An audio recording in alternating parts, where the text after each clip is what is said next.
Looks like we disconnected. All right, we're back. Anyways, the Jazz get destroyed by the Denver Nuggets. Nikola Jokic was awesome tonight. I kind of, I had a feeling how this kind of would go, and I've kind of seen this from Jokic when he plays the Jazz or some of these other bad teams.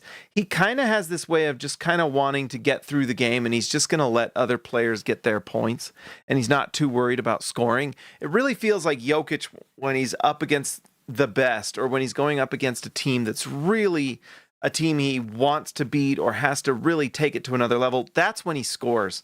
Tonight, he just was moving the ball around. 13 assists, 13 rebounds, and 14 points. He was not interested in shooting the ball very much. He only took 7 shots and just 4 free throws. He just really was not interested in, and he didn't need to be, because they just absolutely obliterated the Jazz. The Jazz went down by 27 at one point in the first quarter. It was rough. This Utah Jazz team did not come to play today. It's weird. So this is what I wanted to talk about. So the Utah Jazz have a home and away record. In fact, I'll just bring this up on the recap. Let me bring this over. The Jazz are 7-9 at home this year, which is actually better than I expected, and 3-9 on the road. Unless I'm mistaken, I looked this. It was on StatMuse. I mean, unless I'm wrong, but this makes a little bit of sense with what the Jazz have done. Well, does that add up? 7? Yeah, it does. 10-18. Utah is just like, they're two different teams, really. They are a team at home that seems to compete and be competitive. And then on the road, it's like that first quarter, you pretty much just needed to play the Benny Hill music. It was terrible. They just come out and they just look discombobulated. They look out of sorts, and they just get smoked. Now, they've won 3 games on the road, but they've been against teams that were either bad or not ready. And so, it's just interesting that this Jazz team at home is completely different. And yes, Utah's 7-9 at home. It's not like they're even having a winning record at home, but at least the games are somewhat competitive. On the road, it's been pretty rough. And so we'll see how this season kind of evolves. But this Nuggets team literally at no point wasn't in control. And so just complete dominance by Jokic and the Nuggets. Jamal Murray looked like the Jamal Murray the year they won the title. So if you're a Nuggets fan, you got to be really happy. He looked great. The other thing, Spencer Jones has one of the worst shooting forms I've ever seen. It's terrible. I don't know. It's really bad. If you didn't watch this one, go watch. In fact, what is this? 0 for 4 from 3. Let's just watch this.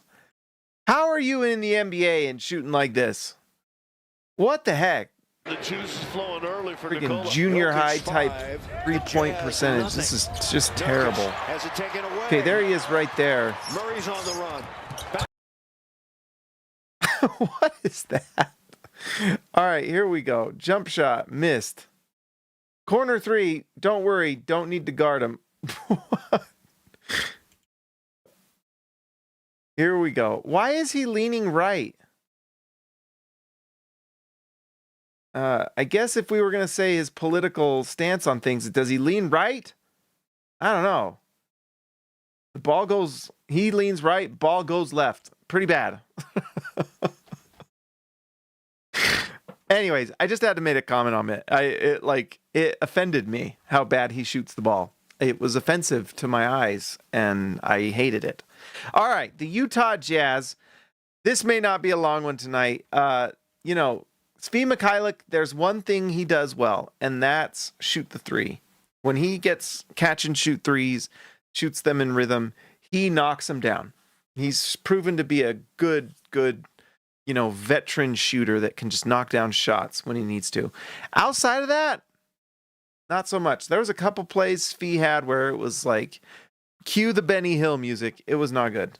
And that's all we're going to say about Svi. Lauri Markkanen, this is something we've talked about a lot. You guys love it when I don't say the nicest thing. Lauri, to his credit, was 10 for 20 from the field in this one. And him and Keyonte George actually had kind of the best plus, well, not kind of, they did have the best plus minus of the starters.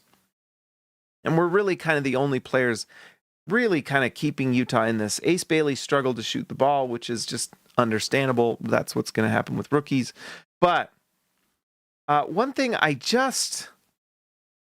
we're seeing it again. We saw this last year with Lauri Markkanen, and I just have to bring it up. But like, when is the 3-point percentage going to improve? It's last year it was 34%, 34. Let's see, where are we? 34.6%. Look at this. Oh, it just updated. Oh my gosh. 34.6% again. That's crazy. I didn't know that updated just now. Yeah, 34. That's wild. The same percentage. So the 2 seasons before, let's see, 39.9, 39.1. He's now shooting 34 and 34. And we talked about this last year. Like, is it the tanking? Is it he's missing on? Like, when I'm watching these games, it doesn't feel like he's missing on purpose, right? And it's not like every one of these threes is a tough kind of, highly contested three. They are threes within the offense. They're usually catch and shoot threes. They're, there's this thing that people talk about in the NFL with quarterbacks where they say, well, if he had an offensive line, if he had time to throw the ball, well, every quarterback in the NFL, if they have time to throw the ball, can throw an accurate football if you've got receivers that can get open, right? If. And the great quarterbacks are the ones that don't have all that much time and don't have receivers that can create space. Those are the quarterbacks like the Tom Brady's and the Joe Montanas and the John Elways and those types of guys that can throw a guy open, right? Not a lot of excuses in the NFL. You either got it or you don't. Well, in the NBA, we give a lot of excuses for some of these players. Oh, they're tanking. Oh, they're tough shots. Oh, the defense is focusing on them. Oh, they're in motion. Oh, blah, blah, blah, blah, blah, blah, blah. At a certain point, you got to produce. At a certain point, you got to find the open man and throw him the football and put it where the defender can't get to it, right? Throw him open if you need to. Over the shoulder catch. Away, down and low. Stuff like that. Get the ball to the receiver. When does the 3-point percentage improve? Now, I'm okay with it as we go through the season because we would like to lose the games. And by the way, AJ DeBonsa, now the youngest player in college basketball history, and he might be the only player in college basketball history, with a 30-10-10 today. So Utah has every reason to be okay with this going on, but why isn't it better? Now, it could just be that Lauri Markkanen was never meant to be a number one option, and that's totally fine. And I kind of, just as we look at this, I think that's basically the answer. Lauri Markkanen needs to be, really, in my opinion, a third option on a championship team, and that might be what we'll see. If the Jazz win the lottery and get AJ DeBonsa, and they can still have Lauri Markkanen on the team with Keyonte George and what he's doing, and, we'll see if the Walker Kessler situation figures itself out. By the way, Jaden Quaintance is rising up in the rankings of my heart. But yeah, so if we end up with AJ DeBonsa, oh my gosh, number one pick, becoming pretty apparent, pretty obvious how good he's going to be in the NBA. He just gets better. It's crazy. Anyways, I just want to bring that up. Now, overall, 27 points, 50% from the field. So from twos, he did really well. It's just the one thing Utah really needs him to do is shoot that 3 ball, and he's shooting 34% from 3 again. So, come on, Lauri. All right, Jusuf Nurkic went up against his old teammate in Nikola Jokic, and he was a minus 31.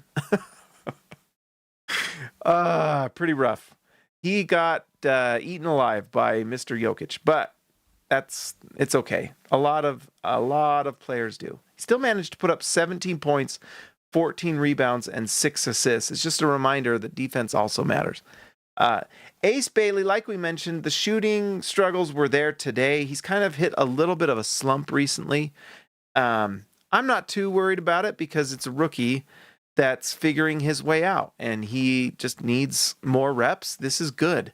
He needs these reps. He needs to just be in the flow of the game and miss these shots and figure out what he needs to do and what it takes to just knock down shots, polish his game. His game needs a lot of polish, but man, does it have wow factors every single night. Like even tonight, we see a nice, like what did we see? I already forgot. This pull-up jump shot. I mean, we just see these signs from him of all these things that he can do. That's just really nice. And then you come and, oh, it was this running alley-oop dunk shot. Just nice stuff. Here we go. Jazz want to play fast. Alley-oop. Nobody there. There it is, baby. It's just nice. Oh, Lauri's hurt. But anyways, he's just showing things every single game. They're flashes, but what we want to see is these flashes, but we want to see more and more and more and more and more and more until it just is what he is, right? It'll happen. I don't have any doubt that Ace Bailey is going to just start putting things together. And, you know, one of the things we've been seeing a little bit more of is he's driving with the ball to the basket. So nice to see. But yes, the shooting was bad. 1 for 5 from the field, 1 for 2 from the free throw line. I don't know. I wouldn't sweat it, guys. It's going to take some time, and it's his rookie season. We already have seen more than I think we kind of expected, and so he's got a lot to build on. But what a nice base to build upon, right? And if Utah can win the lottery and add another lottery pick in this draft, next year is going to be extremely fun. Extremely fun. I cannot wait. All right, Keyonte George kind of felt like the adult in the room a little bit for the Jazz on a team that looked so out of sorts and just completely blasted that first quarter, and then they kind of slowed down. But it was Keyonte George where you're just kind of like, I need Keyonte to make a play. Eventually he does, but you know, he's still developing too. We're seeing just an incredible improvement from him this season. But, you know, he's going to have struggles as well. This is a tough team in the Denver Nuggets who's very likely going to be, you know, either in the Western Conference Finals or close. And they're a really good team. So, you know, I don't know. I think a night like tonight, you don't have a lot to say. The Jazz just got smoked. But on a bad night, Keyonte George went 50% from the field, 50% from three, perfect from the free throw line, 8 rebounds, 7 assists. It's a pretty good night. And we consider this like an off night now. So really impressive stuff from Keyonte George, what he's become. I mean, this would have been awesome last season with all the struggles, right? I mean, you think about last season and how much we were putting on Keontae's shoulders and how much expectation there was, and he didn't really live up to it last year. And now he is. So it's pretty awesome. We would have been ecstatic about this stat line last year. Now it's a little bit like, you know. So pretty impressive stuff from Keyonte George against this Nuggets team. He is just becoming an absolute stud. And I do think he's becoming kind of like that second option on a championship team. I think he's becoming that good and can be that good. Oh, sorry, guys. I really apologize. Bryce Sensabaugh, 5 for 12 from the field. He got some points in that first quarter to help kind of slow the tide, but man, the Jazz just got beat in the first quarter, and it was kind of cruise control afterwards. But he was 5 for 12 from the field. He's still not hitting threes. Another player that we talk about as such a good shooter, but not shooting it well right now. So we'll see if that changes. 6 rebounds, 1 assist, though. Nice to see. 14 points for Sensabaugh. Filipowski only played 12. He kind of struggled in this. He did knock down the 2 shots he took. 2 rebounds, 2 field goal attempts. One of those was a 3 that he knocked down. But he just, a minus 11, he just didn't seem, it wasn't very good, I guess. Like, he had one play where he got the ball near the basket, and he just kind of wasn't able to do anything with it. And it was a little weird because we've seen, it's just this whole team on the road. I don't know what it is, but Filipowski just, we've seen him multiple times, even just this season, where he gets that ball, and if he has a defender on him near the basket, he's just able to score. And we saw him kind of not do that tonight. So kind of strange. I don't know what happened to this Jazz team before this game, but it was, I don't know. Isaiah Collier came down to earth pretty hard as well in this one. 1 for 6 from the field, 0 for 2 from 3. The shooting form looks pretty decent though, and he goes 2 points, but he did have 9 assists, so he still finds ways to just assist the ball. It's pretty impressive what he's able to do. I like his shooting form. It looks like he's worked on it and improved it. And what's funny is Isaiah Collier, let's see, this is going to be funny. Let's see what his 3-point percentage is for the season. Oh, come on. Let's see. 25-26. What's funny is that technically, Isaiah Collier is shooting the ball better from 3 than Lauri Markkanen. I'm sure the commenters will love that one. They'll love that. Anyways, pretty rough. Taylor Hendricks got 12 minutes in this one. I think that's about how much he got in the last one as well. He was a +5, went 2 for 4 from the field, 1 for 2 from 3, 2 rebounds. I don't know. I just want to see more Taylor Hendricks. I would like to see the Jazz figure out a way to get him on the floor. One of the benefits if the Jazz rest Lauri Markkanen is just getting Taylor Hendricks time on the floor. He needs reps just like Key, just like all the other young guys, So I would like to see that. Finally, Walter Clayton Jr. got 16 minutes. He wasn't particularly great, but he did put up 6 points, 4 assists. 2 for 7 from the field isn't the greatest thing. 2 for 6 from 3, but he looked a little bit better to me tonight.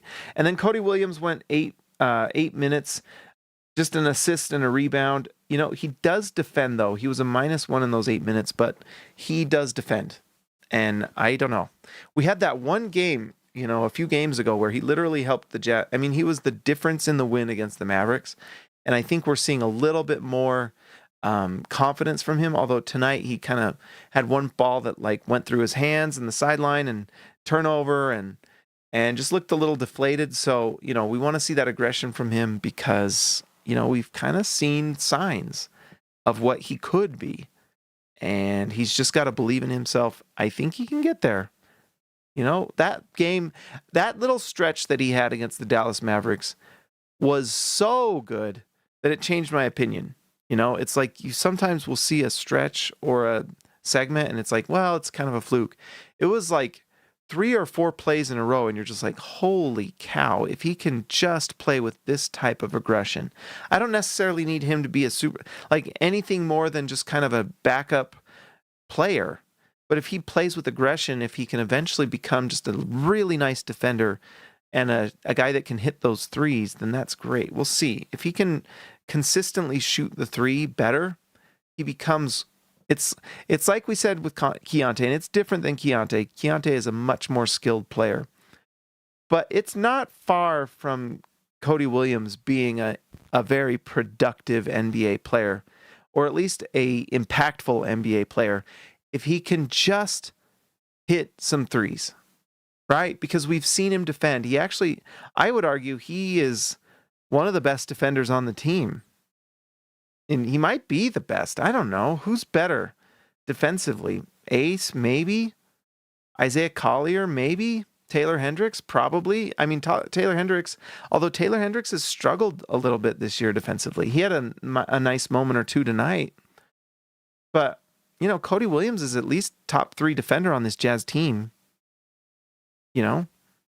So if he can start knocking down threes, he becomes a really important player in a way for Utah, who next year they're going to want to be good. And the way this Jazz team is going to improve is defensively. They are so bad. In fact, let's just refresh these advanced stats here. Offensive rating, Utah. Oh, weren't they 12 last game? They really improved. Utah's the number 15 offense in the NBA, middle of the pack. Truly, actually, pretty impressive stuff. But then defensively, and I actually think because Utah was at 22 for a while, I think they were doing a little bit better than we thought. I think there's some other teams that had some easy schedules that hit some hard patches, and that's why Utah jumped. Not necessarily because how they play in some of these most recent games, but defensive rating, Utah is 29, and they're not far away from being the worst again. And so that's why, you don't just waive Cody Williams, right? I would much rather keep Cody Williams as the 15th guy than just kind of looking at the bottom of the barrel of the league and two-way contract stuff. Like, just keep Cody Williams and keep trying to develop him because there's something there. There is something there. And it may never happen, but I think it's worth investing until it eventually does. He's still very, very young, and the physical tools are great. We've seen signs, you just got to give him time to grow and develop and get stronger and more confident. And I think he can. That's it for tonight, guys. That was a rough loss. That was a rough one. I mean, I'm excited about the tank. And, oh, by the way, just the state of things here. So Utah, here's the thing. The Pelicans have won 5 in a row. They're going to pass the Jazz. So you can basically pencil them in to 7. I saw something funny. Well, it wasn't funny. I guess the Jazz are giving away, they're giving away, what's it called? Pickleball mallets, paddles, whatever they're called, on the day they play the Charlotte Hornets. And I was like, oh, you're giving a gift away? They are playing nobody that night, which is good. Utah needs a loss to Charlotte, to be honest. I think we've already lost to Charlotte once. They need another one. And, yeah, by the way, I bought some boots, so you can tell. But anyways, Utah is going to very much need to lose to Charlotte. And then, I think New Orleans is legitimately figuring it out. Derek Queen might be the rookie of the year. He is so good. And I really liked him in the draft. I was like, this guy has a chance to be really interesting, really good. And he has been. He's been awesome. But anyways, New Orleans is winning. They have no reason to tank, so they're going to pass the Jazz. So you can basically put Utah at 7. I think Charlotte is going to win more games than Utah because they just are in the Eastern Conference and there's more bad teams. And the times that Utah will play the Eastern Conference teams, they will typically be on the road. So, although I guess if it's even, I don't know. I think they play each team 3 times a season, except if you're Western, then you play each team 4. So I think Utah has just an advantage built in being in the Western Conference. I think the Clippers will eventually pass the Jazz. They have no reason to tank. They beat the Lakers recently. Now, they did have Ivica Zubac go down with an ankle turn, so we'll see how that affects things. He's honestly one of their better players. But we will see what happens with the Clippers. I think they'll eventually pass the Jazz. So I think Utah probably at the very minimum drops 7-6 at least to the 5. And for me to feel comfortable, I'd like Utah to be at the 4, to be honest. Oh, pickleball mallets. That's a good deal. Well done, Key for 3. Well done. And thank you for the $2 donation. I appreciate it. So anyways, guys, did you see that deal? If you get early, if you want to go to a game and you want some Utah Jazz pickleball paddles or whatever they're called, go get your tickets. Hey, Ryan, where's my ad money, Ryan? Come on, Ryan. Anyways, I think Utah has and I tell you what, one thing that I we pay attention very closely to this Utah Jazz team because this is it. It's why we're nerds about this. This is all we care about. Oh man, I'm just looking at I don't know. But anyways, we care about this. And I think that Sacramento might be also a team that passes up Utah. Who knows? Maybe we'll just get really, really into the tank this year and drop to number 2 or 3. That's what I would prefer. If Utah could get to 3, that would be incredible. I think that's going to be really difficult to do. But, Brooklyn's winning. By the way, Yegor Demon has been playing excellent recently. I mean, he is the reason Brooklyn won their game yesterday. And he's really fun, and he looked really good to me in the draft process. He looked really good when I watched him in college. I kind of felt like Like this guy, sometimes there's like a lot of the draft people, like I really appreciate all opinions because I like to get the full spectrum of opinions on these guys. And then I like to just, for me, a lot of it is just like watching the player, right? Like I just want to watch this guy. And, there's the stats that say, oh, he shot this percentage and he finished this percentage at the rim and free throw, all of the percentages, all of it matters. But I think it doesn't quite matter as much to me as just what they look like on the court and what do they look like shooting the ball and what do they look like, what are the types of shots they're getting and taking and making, right? And, the other thing is he's 6'9". And when I watched him play, I remember I went and I was lucky enough just through my work, I was able to watch him courtside when they played Utah, and Danny Ainge was sitting there watching too. And he didn't have the best games, he missed some shots, but he made some plays where I was like, oh, he really can pass the ball. And when he shoots the ball, like even during college, when he shot the ball, I was like, his form looks good. And he had that one tournament game where it looked nice, and I was like, I think this is a nice player. I think he's going to shoot the ball fine in the NBA. And all of a sudden, he's figuring it out. So good for Brooklyn. It looks like they have a piece to build around in Demon. And they're sure hoping that they win the lottery too, just like us. But they're winning games. And, last year they let them play. I don't know. That Brooklyn team, and they have Michael Porter Jr. now. And, you have Demon and Porter Jr. and they have some good bigs on that team. Clowney's pretty good. So they're a team that can win some games in the East at least. And I think Utah could. I mean, I don't think it's wild to think Utah can get to 3. I think Washington is for sure going to be the number 1. They're just bad. And then Indiana's been pretty bad, but even they have some injuries. Like, are they just not going to play Benedict Mathurin? I don't know.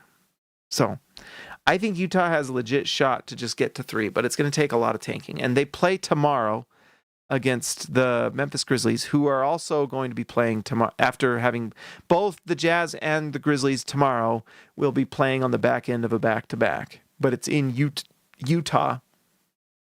I'm actually going to the game with 3 of my kids, so that will be fun. But yeah, I really hope that Lauri Markkanen's groin flares up tomorrow, or maybe it's just a night to give Keyonte George the day off, right? Let's just give Keyonte George the day off. Let's have Cody Williams play what's it called? Point guard.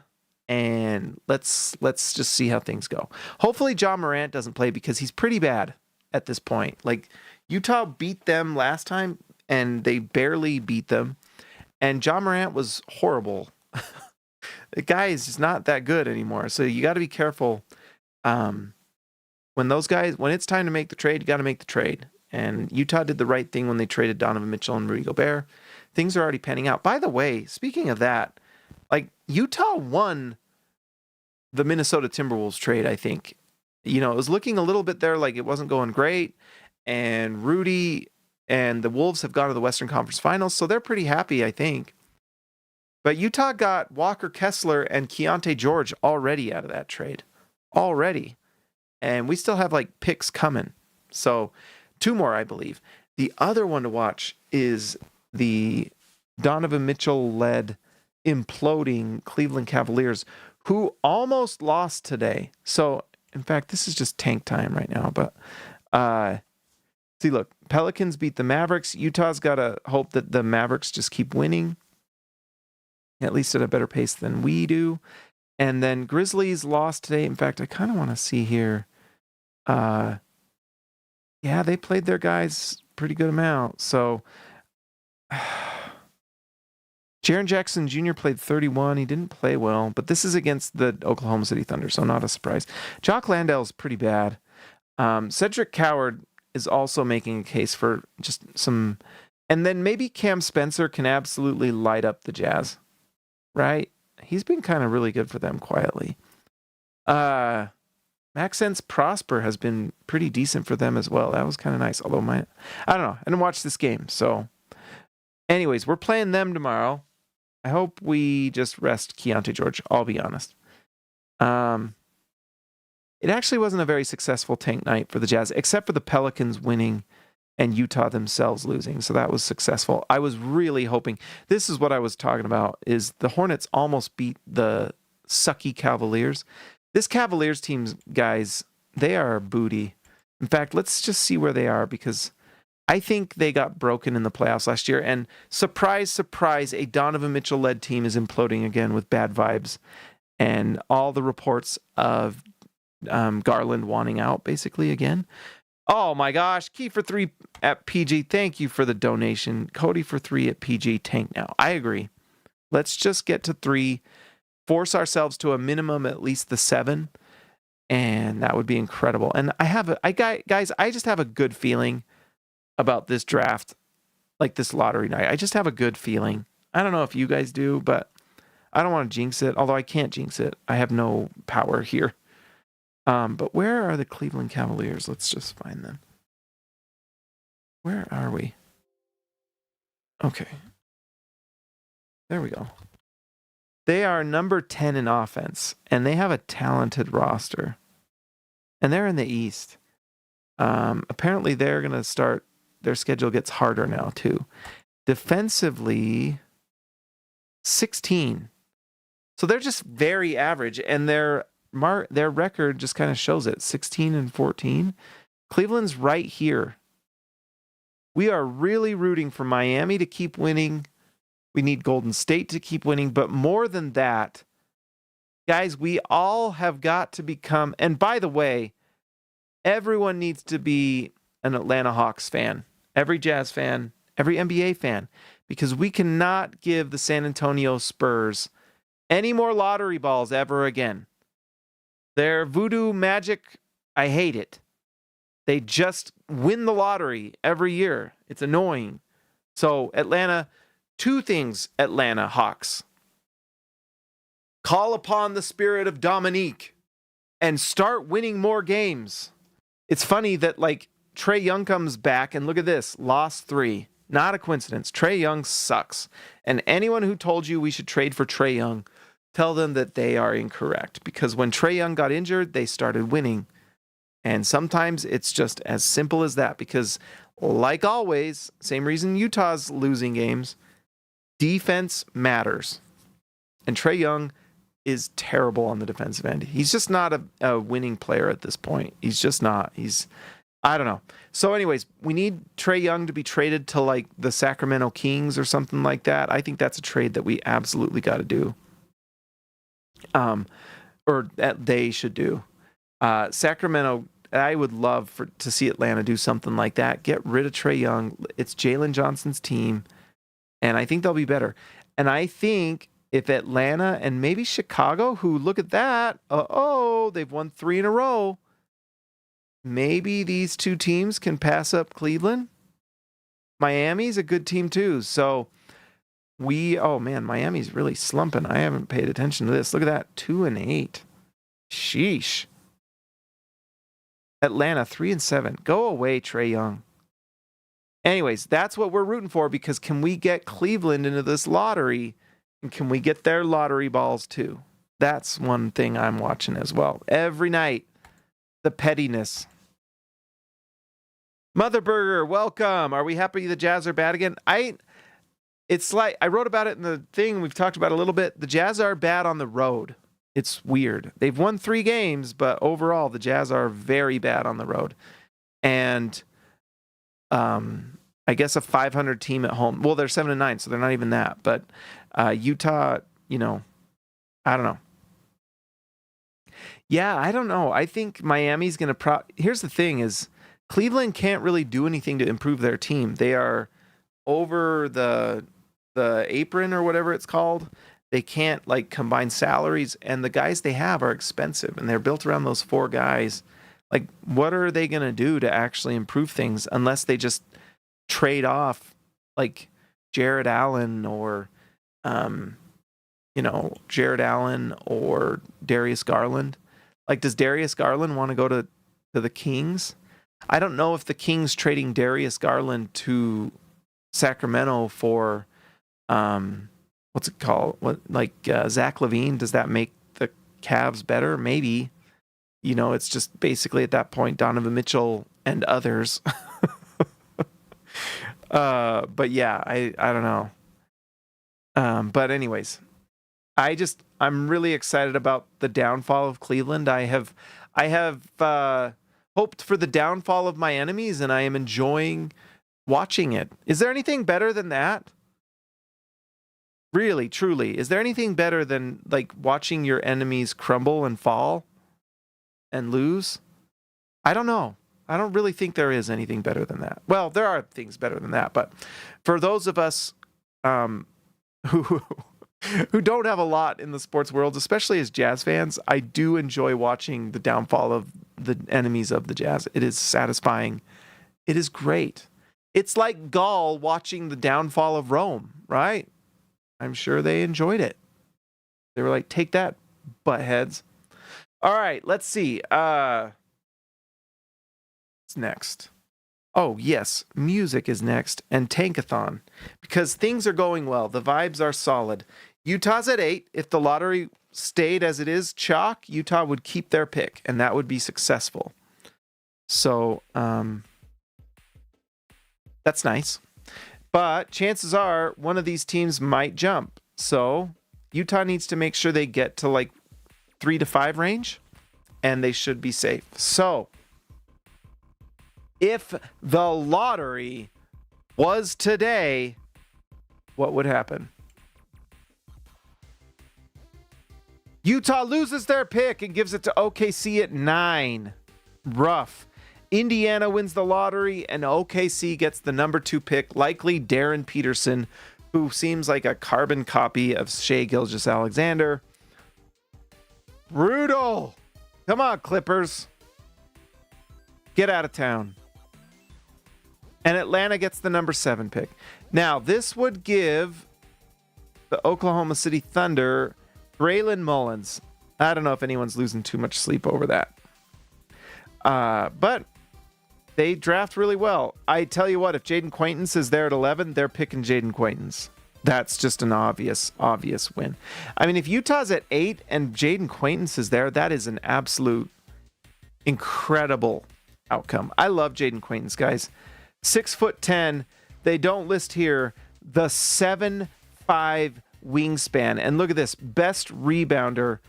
I kind of feel like, let's say Utah gets the 6th pick and Jaden Quaintance is there. I think you take Jaden Quaintance and you trade Walker Kessler, because this guy is going to be a special defensive player. Special.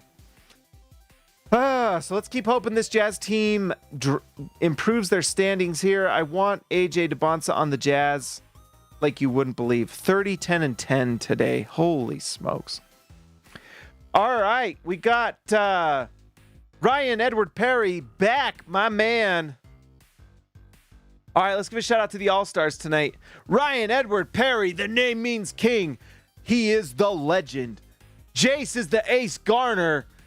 Steve Areno, Stu Sir, let him cook sturdy pots. Ezekiel Raicibe, the man from down under. Tyson Price, the price is right. See ya, Lex Slater, Jordan the Goat, best roll. Christian House, money to Haas. Robert Hall of Fame, Arcs Poetica, Austin R. Grant, editor extraordinaire. Key for 3 at PG, the OG, and absolutely coming through with the donations. I appreciate it so much. And Patrick Akubo, the connoisseur. Guys, if you're new here, like the video, subscribe to the channel. I'll be back tomorrow. I've been late lately, guys. I'm sorry. These have been late nights. I'll be back tomorrow. I will be at the game. It'll be fun. Let's see what the Jazz do. Check that injury report. Guys, I will talk to you next time.